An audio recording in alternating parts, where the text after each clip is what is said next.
যার জন্য কই তাতে কি হবে নাকি? আর তো সেই হাত দরকার। মুরব্বীরা চলে গেছে, আমাকে যেটা শিখে তাই দিয়ে বসে খাই। একজন আমার সামনে বসা, বসে ওরে বলতেছে পরিভাষা, আপনার পুরুষ সঙ্গ তো আগে ভালোই লম্বা ছিলেন, খাটো হয়ে গেল কি রে?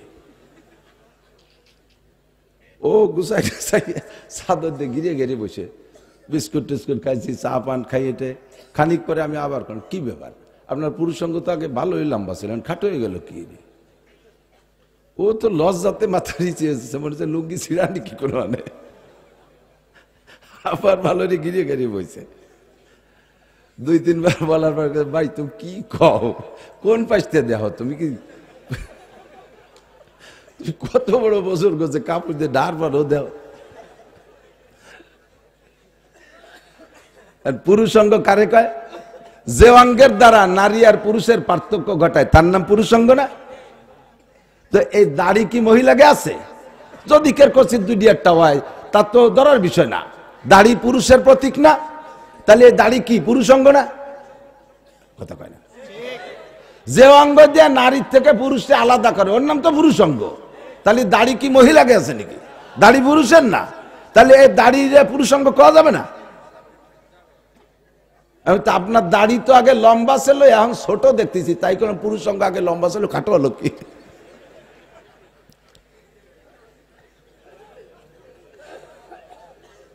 তো একই শব্দ জায়গা বিশেষ তার তর্জমা পাল্টে যায়। জীবনে পৃথিবীতে কেউ দাড়িতে পুরুষ অঙ্গ কবে? এ কলি মানিয়ে নেবে? এ বললি থাবড়ায় দাঁত ফেলায় দেবে। বেটা কতি দিশে পাও না, কতি চলিয়েছে ভাই। তো আল্লাহ পাক রব্বুল আলামিন সূরাগুলোর শুরুতে এক এক জায়গায় এক এক হরফ লেখছে। ইয়াসিন, তাহা, আইন সিন কাফ, হামিম লেখছে না? এই সূরার শুরুতে আছে নুন, একটা হরফ মাত্র। ফাঁকে একটু বলে নেই, যারা আমাদের ভিতরে বিশেষ করে সাদ সাহেব এবং সাদ সাহেবের অনুসারীরা, তারা বলে কুরআন শরীফের তর্জমা না বুঝে পড়লে কোনো নেকি হয় না। তাহলে আপনি বলেন নবী পাক বলেছে একটা হরফে 10 নেকি, আর সেই হরফগুলাই শুরুতে হরফে মুকাত্তাত কাটা, নুন একটা হরফ, এ পড়লি নেকি হবে কিনা? আপনাদের কি মত, হবে কিনা? তাহলে বলেন তর্জমা না বুঝে পড়লে যদি নেকি না হয়, আপনি বলেন নুনের কি তর্জমা পারবে কইতে? একটা হরফের কোনো তর্জমা নাই এই জায়গা। আল্লাহ পাক রব্বুল আলামিন এই একটা হরফ কেন বলছে? কিয়ামতের মাঠে এক কুরআন শরীফ তিলাওয়াতের একটা মাঠ হবে, পার্কের মধ্যে আমাদের সবাই নিয়ে আল্লাহ বসবে, হুজুর আলাইহিস সালাম তিলাওয়াত করে শোনাবে, আর দাউদ আলাইহিস সালাম। ওই দিন জিজ্ঞেস করবো আল্লাহ এই হরফ কয়টার নাম তর্জমা কও আগে। ওই দিন সামনের পর ভাইয়ে ধরি বসবো আল্লাহ রে, আল্লাহ এই হরফের তর্জমা কও, সেই দিন শুনে নেবো, তার আগে বলার কায়দা নেই। ওয়াল কলম, ও কসমের জন্য, উকসিমু বিল কলম, ওয়াল কলম মানে উকসিমু বিল কলম, আমি কলমের কসম খেয়ে বলি। কে বলে? আল্লাহ যদি বান্দাকে কোনো ওয়াজ করতে যায়, সে ওয়াজ বান্দায় খাইলেও আল্লাহর কিছু আসে যায় না, না খাইলেও কিছু আসে যায় না, মানলেও কিছু আসে যায় না, না মানলেও কিছু আসে যায় না। আল্লাহ নিজেই বলে দিয়েছেন ফামান শাআ ফালইউমিন, তোমার মনে চায় মানো, ওমান শাআ ফালইয়াকফুর, মনে চায় না মানো না। লা ইকরাহা ফিদ্দীন, আমি ধর্মের ব্যাপারে কোনো জবরদস্তি ছাড়ি নাই। ফামান শাআ ফালইউমিন ওমান শাআ ফালইয়াকফুর, তবে তুমি জেনে নাও মান ইহতাদা ফা ইন্নামা ইয়াহতাদু লিনাফসি ওয়া মান দাল্লা ফা ইন্নামা ইয়াদিল্লু আলাইহা। তুমি যদি হিদায়াতের বাণী গ্রহণ করো, তুমি যদি ঈমান গ্রহণ করো, এর বেনিফিট তুমি পাবা। আর তুমি যদি গুমরাহির পথ বেছে নাও, কাফের মুশরিক বেঈমান মুরতাদ হয়ে যাও, বেআবল হয়ে যাও, এর একটা বোঝা আছে, ওই বোঝাটা তোমাকে বহন করিতে হইবে। আল্লাহ তাজিরু ওয়াজিরাতুম বিজরা উখরা, একজনের বোঝা একজন বয়ে দেবে না, বহন করে দেবে না। তুমি জেনে নাও আমি আল্লাহ পাক তোমাকে দুনিয়ায় ঈমানের ব্যাপারে উন্মুক্ত করে দিয়েছি। মনে চাইলে কলেমা পড়ে মুসলমান হও, আর মনে চাইলে তুমি কলেমা বাদ দিয়ে কাফের মুশরিক হিন্দু বৌদ্ধ খ্রিস্টান হয়ে যাও। এ জগতে আমি তোমাকে স্বাধীনতা দিয়েছি বান্দা। সারা দুনিয়ার সব মানুষ যদি মুসলমান হয়ে যায়, আল্লাহ পাক যেই চেয়ারে বসা আছে তার চেয়ে একটা বড় চেয়ার বানায় উঠে বসবে না। সারা দুনিয়ার সব মানুষ যদি কাফের হয়ে যায়, আল্লাহ পাক রাগ করে চেয়ারেতে নেমে নিচে পাটি বিছেই বসবে না। কেউ আমার আল্লাহ কয় না, খালি খালি চেয়ারেতে লাভ কি? এই কই কি আল্লাহ নামিয়ে বসবে নাকি? আল্লাহ কয় আমাকে আল্লাহ বললে ভোট দিলি তোর লাভ, আর আমারে আল্লাহ বলে ভোট না দিলি তোর লস। বিজিএফ কার্ড দেওয়ার সময়, বিতরণের সময় বিজিএফ কার্ড বিতরণ হবে, হবে না? দুনিয়ায় চেয়ারম্যানরা এসে ভিজিএফ কার্ড বিতরণ করে, আল্লাহ পাক কিয়ামতের ময়দানে ভিজিএফ কার্ড বিতরণ করবে। ওই কার্ডের নাম হলো আমলনামা।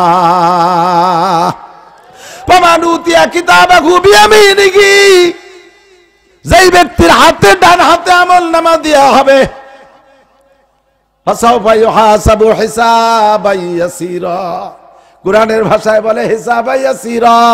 নবী পাক বলেন তারে বিনা হিসাবে জান্নাতে পাঠাই দেয়া হবে। ওয়া আম্মা মান উতিয়া কিতাবাহু বিশিমালিহি, আর যার বাম হাতে আমলনামা আসবে বন্ধু, খবর তার হয়ে যাবে। ওই দিন বুঝবা ভোট না দেওয়ার ফলাফল কাকে বলে। তোমারে উন্মুক্ত করে দিয়েছি, স্বাধীন করে দিয়েছি, মনে চাইলে ঈমান আনো, না মনে চাইলে ঈমান আনো না। দুনিয়ায় কোনো প্রেসার নাই, লা ইকরাহা ফিদ্দিন, জবরদস্তি নাই। ভালো করে বোঝেন, ধর্মের ব্যাপারে কোনো জবরদস্তি নাই। কোনো হিন্দুরে পিটায় মুসলমান বানানো জায়েজ নাই, কোনো খ্রিস্টানরে পিটাইয়া মুসলমান বানানো জায়েজ নাই, কোনো হিন্দুরে চাপের মুখে কলেমা পড়ানো জায়েজ নাই। হিন্দু ভোটার আছে আপনার ইউনিয়নের ভিতরে, চেয়ারম্যান সাহেব, বুজুর্গ পীর সাহেব, ওই চেয়ারম্যান সাহেব হিন্দুদেরকে মুসলমান বানানোর জন্য ওই এলাকায় রাস্তা দেয় না, ওই এলাকায় ভিজিএফ কার্ড দেয় না, সরকারি কোনো সুযোগ সুবিধা তাদের দেয় না, ওই এলাকায় কারেন্ট দেয় না। এইভাবে চাপের মুখে তাদেরকে কলেমা পড়ানোর যদি চেষ্টা করে, এইটা শরিয়াতে গ্রহণ করে না, জায়েজ নাই। ইসলামের ব্যাপারে স্বাধীনতা আছে না নাই? কথা করেন, স্বাধীনতা আছে না? লা ইকরাহা ফিদ্দিন, ধর্মের ব্যাপারে কোনো স্বাধীনতা, কোনো জবরদস্তি নাই। আমলের ব্যাপারে আল্লাহ পাক রব্বুল আলামিন বলেন, আমলগুলো তোমাদের জন্য যা আমি বরাদ্দ করেছি সব আসান আমল, সব আসান আমল। আল্লাহু আকবার, সব আসান আমল। আল্লাহ কা লা ইউকাল্লিফুল্লাহু, আমাদিক লা ইউকাল্লিফুল্লাহু নাফসান ইল্লা উসাহা। আমি শরীয়তের যত বিধান তোমাদের উপরে দিয়েছি একটাও তোমার সাধ্যের বাহিরে না। বুঝেন নাই? যে জায়গা দিয়ে তোমার কষ্ট মনে হবে ও জায়গা আমি বিকল্প সড়ক রাখছি। বলবো, যে জায়গা দিয়ে তোমার কষ্ট মনে হবে শরীয়তের বিধান, ও জায়গা আমি বিকল্প সড়ক রাখছি। রাস্তা ভাই ব্রিজ ভেঙে গেলি, ওই ব্রিজ সংস্করণের সময় লাল পতাকা দিয়ে ডাইন দিয়ে একটা ঘুরাইয়ে রাস্তা দেয় না, ডাইন দিয়ে বাম দিয়ে, ওর নাম কি? বিকল্প সড়ক। কি কয়? ভাঙ্গা রাস্তা যেখানে বিকল্প সড়ক সেখানে, ভাঙ্গা রাস্তা যেখানে বিকল্প সড়ক সেখানে। আল্লাহু আকবার। আমাদের জন্য আল্লাহ 5 ওয়াক্ত নামাজ ফরজ করেছে, কঠিন না সহজ? কথা কয় না? ওয়া ইন্নাহা লাকাবীরাতুন ইল্লা আলাল খাশিঈন। নামাজ কঠিন কার জন্য? যে নামাজ পড়ে না তার জন্য। যে লোকটা নামাজে অভ্যস্ত হয়ে গেছেন তার জন্য নামাজ না পড়া কঠিন। কথা কোন ঠিক না? ফজরের নামাজ যদি কারণবশ ছুটে যায়, ঘর থেকে বেরোতে ভয় লাগে, কি লাগে না?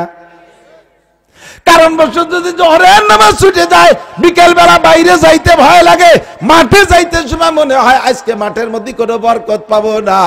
গাড়িতে উঠতে গেলে ভয় লাগে, না জানি আমার কারণে গাড়িতে অ্যাক্সিডেন্ট করে। অভ্যাসে যখন পরিণত হয়ে যায়, শরিয়াত জবকে তবিয়ত बन जाती है, शरीयत जबकि तबीयत बन जाती है तो शरीयत के अंदर कोई तकलीफ नहीं पहुंचती है। शरीयत যখন অভ্যাসে পরিণত হয়ে যায় তখন আর কষ্ট মনে হয় না। কথা কন। অভ্যাসে পরিণত করলে আর কোনো ঝামেলা নাই। আর অভ্যাস যতদিন না হবে ততদিন ওয়া ইন্নাহা লাকাবীরাতুন, এটা বড় কঠিন মনে হয়, খুব কঠিন। না বছরে না চলে গিয়ে শীতে চুমা উঠিয়ে আবার ঠান্ডা মানি, তা আবার একটু উল্টো পাল্টা গেলি গোসল আরো কি আরো না আরো। আর যারা অভ্যস্ত হয়ে গেছে তারা কারণবশত গোসল ফরজ হয়ে গেলে ওই ফরজ গোসল যত রাইতি হোক না কেন, ওই সময় গোসল না করে বিছানে পিঠ দিতে ভয় পায়, না জানি যদি নাপাক অবস্থায় মরে যাই। ঠিক কিনা? না জানি কি নাপাক অবস্থায় মরে যাই, এই ভয়তে সাথে সাথে যে গোসল, তার একটু খারাপ লাগে না। শরীয়তকে তবিয়তে পরিণত করেন, টুপি মাথায় দিয়ে অভ্যাস করেন, আর টুপি মাথায় দিতে কষ্ট হবে না। পাগড়ি পরার অভ্যাস করেন, পাগড়ি বানলে মাথা ব্যথা হবে না। দাড়ি রাখার অভ্যাস করেন, তাহলে আর কোনোদিন চুল কবে না। প্রথম একটু রাখছে, খাইজনি দাঁড়ে তাড়ি, তাতে চুল কয়, আবার কাটি ফেলাই দিছে। এবার সে পুরুষ অঙ্গ গুড়াইতে মেরিয়ে দিছে।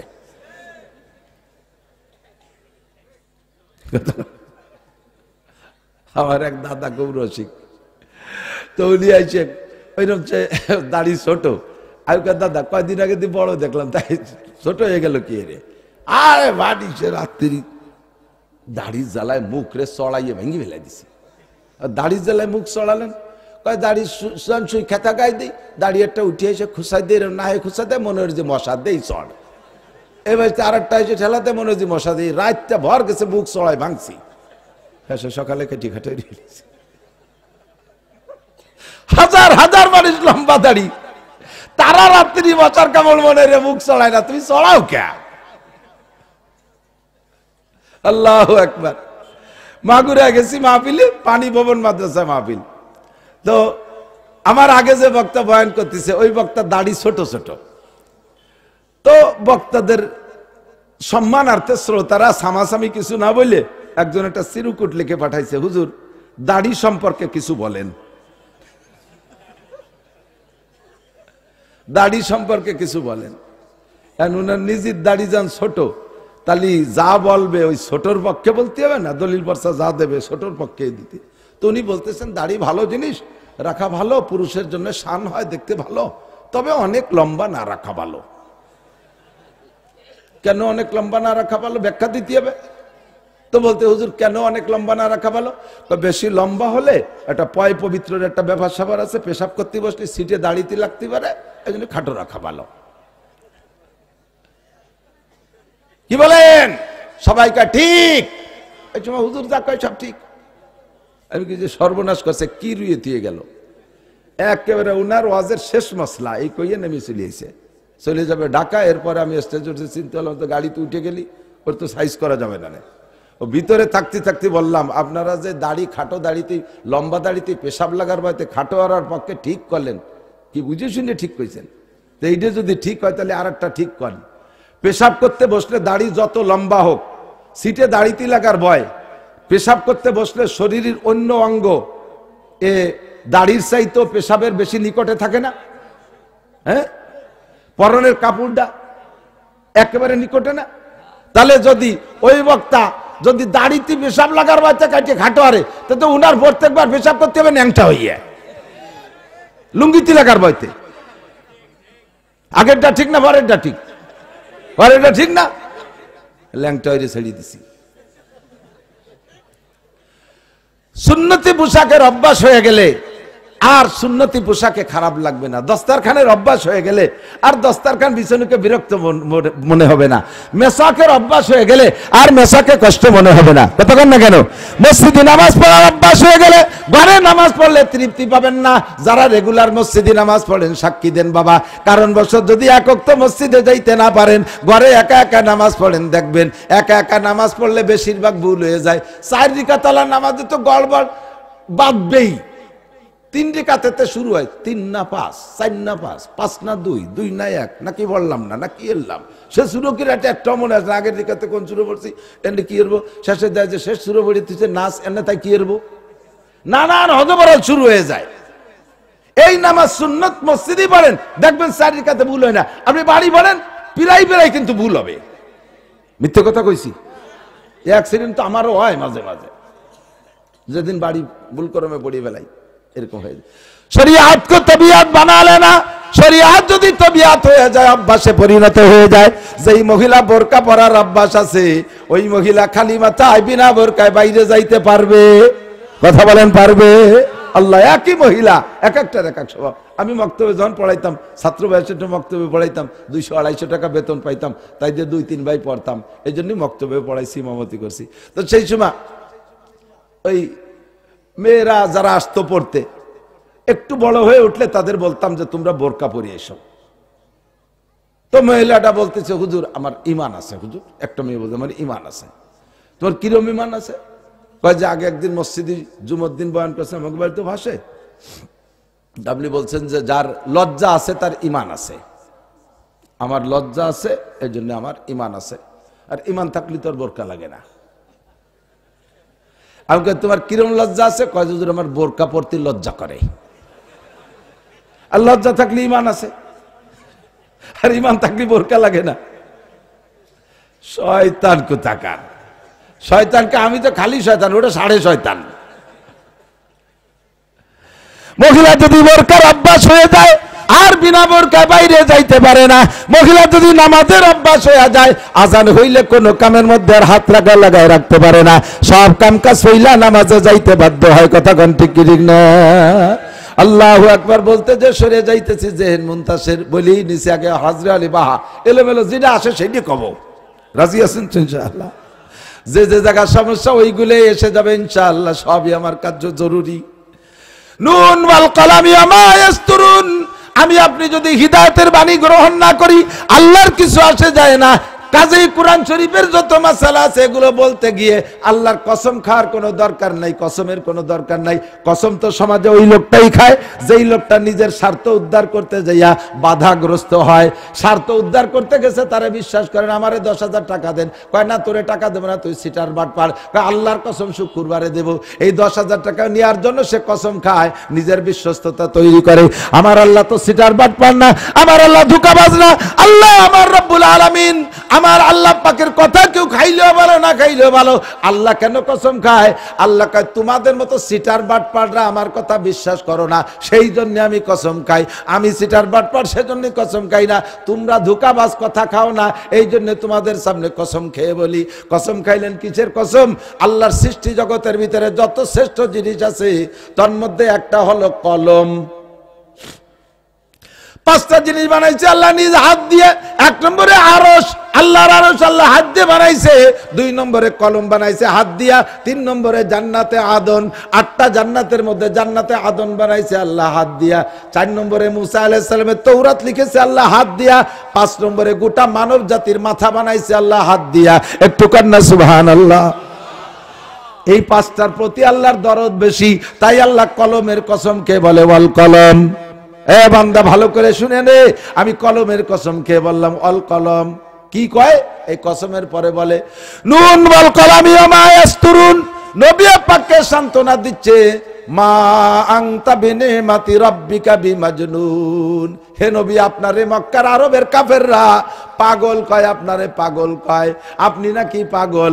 আপনি একটু মন খারাপ করবেন না, আপনি যে পাগল না এর সার্টিফাই আমি আল্লাহ করে দিলাম। মা আনতা বিনিমাতি রাব্বিকা বিমাজনুন, আপনি আপনার রবের নিয়ামত, আমার নবী পাগল না। কথা বলেন ঠিক কি ঠিক না? আমার নবীর যে পাগল কয় ওইটা একেবারে দামলা ছাগল। জোর হলো না? ওটা কি? দামড়া ছাগল, ফাটা ছাগল, ফাটা ফাটা ফাটার গায়ে দেখছেন না তিব্বতা তোরের গিরান। অবদার পর দাঁড়ায় থাকবে, এই পাশে 2 কিলোমিটার দূরিতে টের পাওয়া যায় যে জান্টেল দাঁড়ায় রয়েছে এখানে, যার নাম হলো বোমরা ফাটা। হ্যাঁ, আমার নবীর যারা সমালোচনা করে, নবীকে পাগল বলে, চরিত্রহীন বলে, ওরাই অরিজিনাল চরিত্রহীন। ঠিক কিনা? মক্কার আরবের এক লোক নবী পাককে গালি দিছে, এক কাফের নবী পাককে গালি দিছে সরাসরি। তো গালি দেওয়ার পরে হুজুর আলাইহিস সালাম বললেন, এই খবর নাও, এই ছেলেটার জন্মের মধ্যে সমস্যা আছে। ছেলেটার জন্মের মধ্যে ওই ছেলেটা যদিও কাফের, ওর বিশ্বাস যে মুহাম্মদ সাল্লাল্লাহু আলাইহি ওয়াসাল্লাম যা বলছে ওর মধ্যে সন্দেহ নাই। ও ডাইরেক্ট ওর মার কাছে চলে গেছে, মা মুহাম্মাদের কলেমা পড়ি নাই, মুহাম্মাদের ইসলাম গ্রহণ করি না, তবে মুহাম্মদ মিথ্যে কথা বলে না। আমি তারে গালি দিলে সে আমাকে বলল যে এই ছেলেটার জন্মের মধ্যে সমস্যা আছে। মা তুমি সত্যি কথা কও দি, আমার জন্মের মধ্যে সমস্যা আছে নাকি? ওর মা কয় যে আল্লাহে তোর জন্মের মধ্যে সমস্যা আছে, তুই যে বাপের পরিচয় দিস ওটা তোর বাপ না।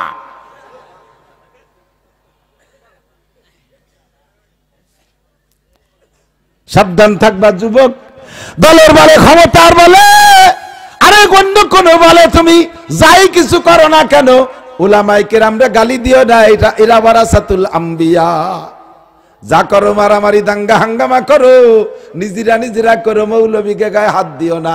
দিনের বেলা একটা থাপ্পড় দিবা, প্রতিশোধ তখন নিতে পারবো না। গভীর রাত্রে আমার মামলার একটা কোর্ট আছে, শেষ রাত্রে উইঠা 2 রাকাত তাহাজ্জুদ পড়ে যাবি। একে চশমে জাদান গাফেল যা শাহনাবাসী, একে চশমে জাদান গাফেল যা শাহনাবাসী, শায়াদ কেনে গাহ কোনা দা গাহনাবাসী। আমরা দিন রাত ভরে শাহ পর্যন্ত 5টা নম্বরে আল্লাহকে নক করেছি। 24434 আল্লাহর মোবাইল নাম্বার কত? 24434। 2 ফজরের 2 রাকাতে একটা নক করেছি, 4 জোহরের 4 রাকাতে আরেকটা নক করেছি, দ্বিতীয় ভোর আসরে আরেকবার নক করেছি, 3 মাগরিবের 3 রাকাতে নক করেছি, লাস্টে ঈশায় 4 রাকাতে নক কইরা শুয়ে রইছি, আল্লাহ রিসিভ করে নাই। শেষ রাত্রি আল্লাহ নিজে ব্যাক কল করছে, কয় আলা মুস্তাগফিরিন ফারজুকা, আলা মুস্তাগফিরিন ফাগফিরা, আলা মুস্তারজিকিন ফারজুকা, আলা মুস্তাজফিন ফাওয়াফিয়া, আলা কাজা আলা কাজা। কে আসিস গুনাহগার চলে আয়, আমি তোর কল ব্যাক করছি, আয় উঠে আয়, তোরে ক্ষমা করব। কে আসিস অভাবী চলে আয়, আমি তোর অভাব দূর করব। কে আসিস রুগ্ন চলে আয়, আমি তোরে শিফা দিয়ে দেব। কে আসিস কোন বিপদে, আরে কারে কোন জায়গা কারা থাপড়াই চাইছে আমার কাছে মামলা দে, আমি ফজর হইতে হইতে বিচার করে ফেলাই। ছোট্ট মাদ্রাসার তালবি আলিম থাপ্পড় একটা দিয়েছে বন্ধু, সেই সময় প্রতিশোধ নিতে পারে নাই। ও শেষ রাত্রে হেফজোখানার ছেলে, কেরাত খানার ছেলে, ও শেষ রাত্রে উঠা 2 রাকাত নামাজ পড়ে আগে তোমার নামে মামলা দিয়ে দিয়েছে। রব্বুল আলামিন মাদ্রাসায় যদি পড়তে হয় তাহলে সম্মানের সাথে বলবো, তোমার দিন শিখতে এসে এভাবে আইসো পাইসো আড়াইনে বাড়াইনে রাতে চর থাপ্পড় খাবো, সহ্য হয় না। আল্লাহ কায় মন খারাপ করিস না, কোরআন শরীফ পড়তে থাক, ফজরের সময় মাইকে খবর পাবি। ফজরের নামাজের আজান হওয়ার আগে আগেই খবর আসলো, শোক সংবাদ, শোক সংবাদ, শোক সংবাদ। কি হয়েছে? অমকের বিটা অমক 16, 18, 20, 22 বছরে ধামলা, রাতের বেলা হঠাৎ করে স্ট্রোক করে মরে গেছে। এ ঘটনা ঘটতে পারে? জোরে বলো পারে? সকালবেলা মোটর সাইকেল নিয়ে রাস্তায় যাবি, বালির ট্রাকের সাথে ডলে যাবি, কুত্তর গোস্ত কোনটুক আর তোর গোস্ত কোনটুক আলাদা করা যাবে না, সাবধান থাকবি। আরে যদিও সামনের পর তোরে কইতে পারলাম না তোর জন্মের দোষ আছে, তুই জারস সন্তান হারামজাদা জাইরুর বাচ্চা, সামনের পর কইতে পারলাম না, তবে তোর বিয়াদবিতে বুঝে নেছি তোর জন্মের মধ্যে দোষ আছে।